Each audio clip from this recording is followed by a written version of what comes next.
Hello everyone, আসসালামু আলাইকুম। আপনাদের সঙ্গে আজকে আমি শেয়ার করতে এলাম ডিমের একটি খুবই ইউনিক রেসিপি, ডিমের ভুজিয়া কারি।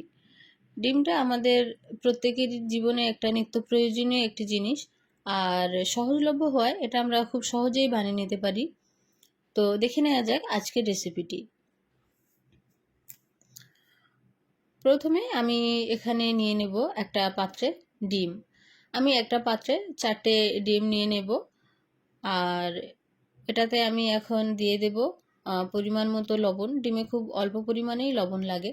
আর দিয়ে দেব হাফ টিস্পুন জিরে গুঁড়ো। তো লবণ আর জিরে গুঁড়ো দিয়ে আমি ডিমটা খুব ভালোভাবে ফেটিয়ে নেব। তারপরে আমরা ডিমটাকে ভেজে নেব। তো ভাজার জন্য আমি এখানে প্রথমে একটা ফ্রাইং প্যান নিয়ে নিয়েছি। ওভেনটা অন করে দিয়ে আমি ফ্রাইং প্যানটা দিয়ে যখন প্যানটা গরম হয়ে যাবে তার উপরে আমি ডিমটা ভাজার জন্য কিছু কুকিং অয়েল দিয়ে দেব। আমি তেল দিয়ে দিয়েছি এবং এরপরেই আমি তেলটা গরম হয়ে গেলে ডিমটা ঢেলে দিয়েছি। এবার ডিমটাকে আমি এভাবে ভেজে নেব, আর ঝুরি ঝুরি করে নেব, মানে কুচো কুচো যেটাকে অনেকে বলেন। তো এইভাবে আমি ভেঙে নেব ডিমটাকে। আমি ডিমটা ভালোভাবে ভেজে নেব এবং ডিমটা ভেঙে ভেঙে নেব। আর যেহেতু এই ভাজাটাতে আমি লবণ এবং খুব সামান্য জিরে গুঁড়ো ছাড়া কোনো এক্সট্রা মশলা, হলুদ টলুদ কিছুই ব্যবহার করিনি, সেহেতু কালারটা এরকম একটা সাদা টাইপসের হবে। কোনো কালারফুল কিছুই দেখা যাবে না স্বাভাবিকভাবে। কিন্তু এটা যখন রান্না করবেন অবশ্যই এই কালারটা তখন থাকবে না, তখন সুন্দর একটা কালার চলে আসবে। তো এটাকে ভালোভাবে ভাজার পরে আমি এটা ওভেন থেকে তুলে নেব এবং সাইডে রেখে দেব। এখন আমি নিয়ে নেব রান্নার জন্য একটি প্যান, এবং প্যানটি গরম হলে তার উপরে দিয়ে দেব কুকিং অয়েল। এরপরেই আমি দিয়ে দেব 2টো এলাচ, 4টে লবঙ্গ এবং 1 টিস্পুন দেব আমি জিরে, গোটা জিরে। গোটা জিরে দিয়ে আমি এটা খুব ভালোভাবে নেড়ে নেব। গোটা মশলাগুলো আমি 1 মিনিটের জন্য ভেজে নেব, এবং এরপরেই আমি দিয়ে দেব পেঁয়াজ। আমি পেঁয়াজটা কিউব আকারে ছোট ছোট করে কেটে নিয়েছি। আমি 3টে মাঝারি সাইজের পেঁয়াজ নিয়েছি। তো দেখা পাচ্ছেন আমার পেঁয়াজের পরিমাণটা। তো আপনাদের সুবিধা মতো আপনারা নিয়ে নেবেন। তো আমি পেঁয়াজটা নিয়ে খুব ভালোভাবে নেড়ে নিচ্ছি, এবং পেঁয়াজটা যতক্ষণ না নরম হয়ে আসে এবং হালকা লালচে রং ধরে ততক্ষণ পর্যন্ত আমি ভাজতে থাকবো। পেঁয়াজটা আপনারা একটু ঘন ঘন নেড়ে দেওয়ার চেষ্টা করবেন, কেননা যদি বেশিক্ষণ একইভাবে রেখে দেওয়া হয় তাহলে কড়াইয়ের গায়ে লেগে গিয়ে পেঁয়াজটা চুঁইয়ে যাওয়ার সম্ভাবনা থাকে। তো সেহেতু আপনারা লক্ষ্য রাখবেন একটু, যাতে চুঁইয়ে না যায় বা কড়াইয়ের গায়ে লেগে না যায়, তাই ঘন ঘন নেড়ে দেওয়ার চেষ্টা করবেন।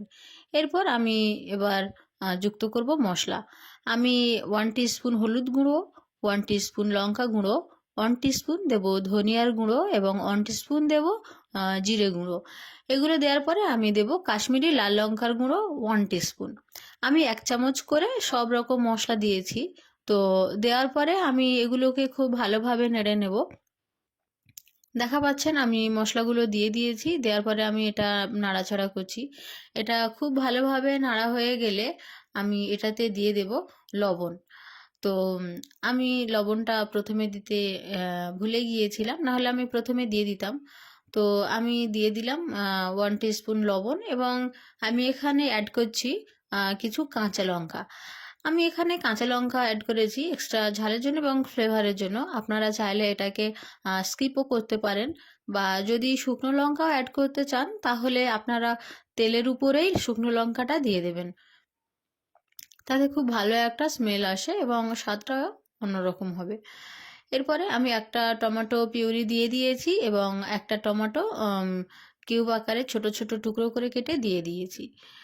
তো আমি এখানে মোট 2টো মাঝারি সাইজের টমেটো ব্যবহার করেছি।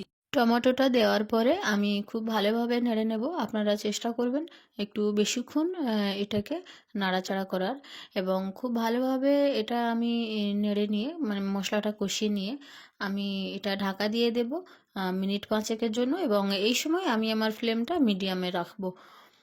তো মিডিয়াম ফ্লেমে রেখে আমি এটা 5 মিনিটের জন্য ঢেকে দেব, এবং 5 মিনিট পরেই আমি ঢাকনাটা খুলব। আর দেখবেন অবশ্যই এটা থেকে তেল ছেড়ে দেবে এবং খুব সুন্দর একটা গ্রেভি তৈরি হবে। তো ৫ মিনিট পরেই আমি ঢাকনাটা খুললাম এবং দেখলেন কিভাবে মশলাটা থেকে তেল ছেড়ে দিয়েছে। এরপর আমি এই গ্রেভিটাকে আবার ভালোভাবে নেড়ে দেবো এবং খুব সুন্দরভাবে কষিয়ে নেওয়ার চেষ্টা করব। আর এটাকে আমি আরও ৫ মিনিট এভাবেই রান্না করব। তো আপনারা দেখবেন যেন কড়াইয়ের গায়ে গ্রেভিটা লেগে না যায়, সেহেতু এটি যদি প্রয়োজন পড়ে তো নেড়ে দেবেন এর মাঝে মাঝে। আর এখানে আমি আরও এক্সট্রা কোনো মশলা ব্যবহার করব না। আপনারা যদি চান কেউ আদা রসুন ব্যবহার করতে, সেহেতু অল্প পরিমাণে আদা বা রসুন এসব কিছু ব্যবহার করতে পারেন। কিন্তু আমি ডিমে এগুলো দেওয়াটা খুব একটা পছন্দ করি না, বা এগুলো আমি ব্যবহার করিও না।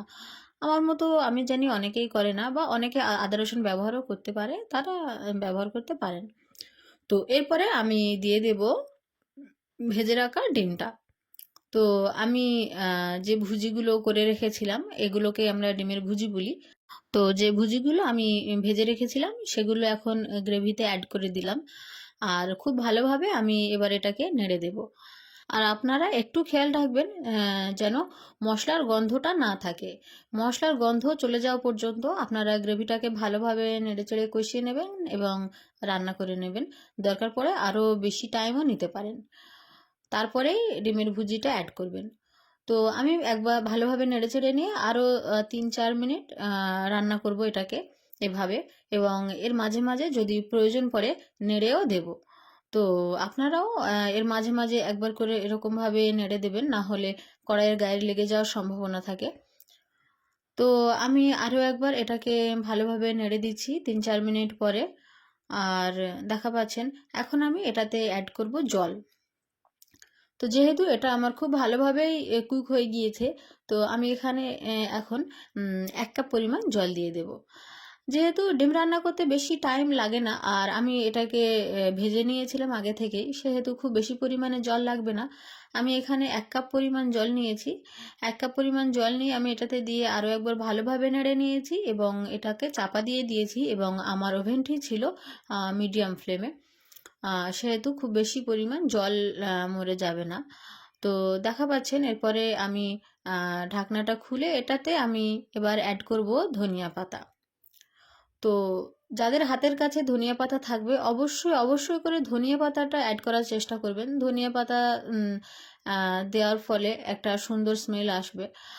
আপনারা তো জানেনই ধনিয়া পাতা দিলে কেমন টেস্টও আসে। তো এরপরে আমি ধনিয়া পাতাটা দিয়ে এটাকে আরও একবার ভালোভাবে নেড়ে দেব, এবং আপনারা লবণটা চেক করে নেবেন। আর এরপরে আমি আরও ২ মিনিটের মতো কুক করব। তো দেখা পাচ্ছেন এই ছিল আমার ডিমের ভুজিয়া কারি। কেমন লাগলো আপনাদের ডিমের ভুজিয়া কারি রেসিপিটি? অবশ্যই অবশ্যই করে কমেন্ট করে জানাবেন আপনাদের পছন্দ হলো কি না এবং কেমন লাগলো রেসিপিটি। আর আজকে ছিল এই পর্যন্ত। দেখা হবে অন্য কোনো দিন অন্য কোনো রেসিপির সঙ্গে। আর আপনারা কী রেসিপি দেখতে চান অবশ্যই কমেন্ট করে জানাবেন। আপনাদের পছন্দ মতো রেসিপি দেওয়ার চেষ্টা করব। আর এই ছিল তাহলে আমার আজকের রেসিপি। দেখা হবে অন্য কোনো ভিডিওতে অন্য কোনো রেসিপিতে।